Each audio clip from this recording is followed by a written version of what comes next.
Switching to the impact on the West, we've come out of, I would say, years of mismanagement following the GFC, then COVID, now this. Our Western balance sheets are very weak. Governments are still bogged in debt. We're now taking steps needed, and who could argue in terms of the sanctions you've been talking about, but they are going to be very costly for us as well. Energy security, energy cost, the cost of oil at $300 a barrel, or people saying it'll go to $300 a barrel, 130 now, I should say. And gas in real terms, in LNG terms, is around $500 a barrel. It's off the charts. It's unbelievable. So you've got security and the cost, the real risk of that turbocharging an emerging problem with inflation, interest rates moving. From an economist's perspective, this is not exactly strengthening for the West at a critical time either. Well, I'd say it's 1973 light. That is to say, we're suffering a crisis rather similar to that of the early 1970s, but it's happening much faster. Luckily, the importance of oil in particular is less than it used to be.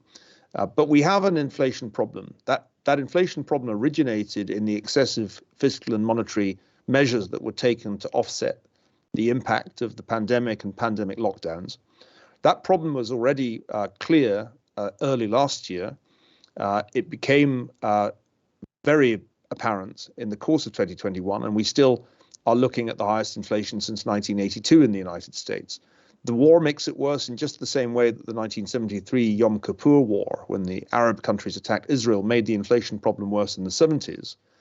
And I think we are in for a very rough ride. Not only do things like financial sanctions have lots of unforeseeable consequences, but the fundamental disruption to energy markets caused by the exclusion of Russian oil de facto from world markets has all kinds of ripple effects. So too does the disruption of Russian and Ukrainian agriculture. We must remember the heavy reliance on, for example, North Africa, on grain from Ukraine and Russia. So there's going to be an inflation impact in food as well as in energy.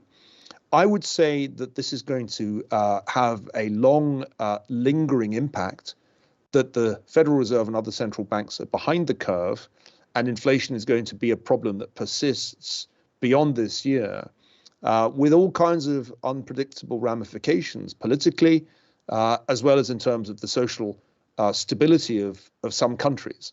War has all these effects because, as I know as a financial historian, war is the thing that moves inflation expectations the most. We already had moved inflation expectations with the excessive fiscal stimulus of last year. The war is giving people around the world another very good reason to expect prices to go up. Well, it's all obviously very concerning and will require enormously strong leadership. And I think the world's eyes are very much on America at the moment. How things unfold there will be interesting. Tell me, in the West, we've seen really in the name of climate responses, all sorts of policies being pursued, which in effect push our manufacturing and other capacities towards the authoritarian regimes. That's effectively what they do. The heart of this question goes to the thing that's on my mind here is, will we be sensible enough to recognise that security must come before climate, in my view, for this reason. If you're a climate change activist, you ought to be recognising the blunt reality that the authoritarian regimes are not committed to climate. You break the liberal rules-based global order under which, if you like, we slowly recognise the importance of climate and sought to do something about it, and you'll have a world that is just not interested in climate measures at all. We need to get the message over that preserving some sense in the global order is critical to the issue of climate. We can't hand away all our bargaining chips and our economic strength as part of this process.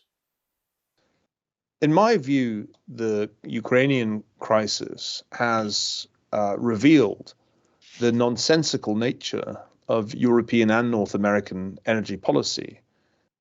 Leaving aside the climate issue for a minute, allowing Europe to become dependent on Russian natural gas and oil was a fundamental strategic error. And meanwhile, in the United States, cutting off the incentives to develop shale gas and oil was a major mistake, because it's easy to see how the United States could, in theory, replace Russia as a supplier of energy to Europe with liquefied natural gas. But unless people are prepared to invest in pipelines and liquefaction facilities, it's not going to happen.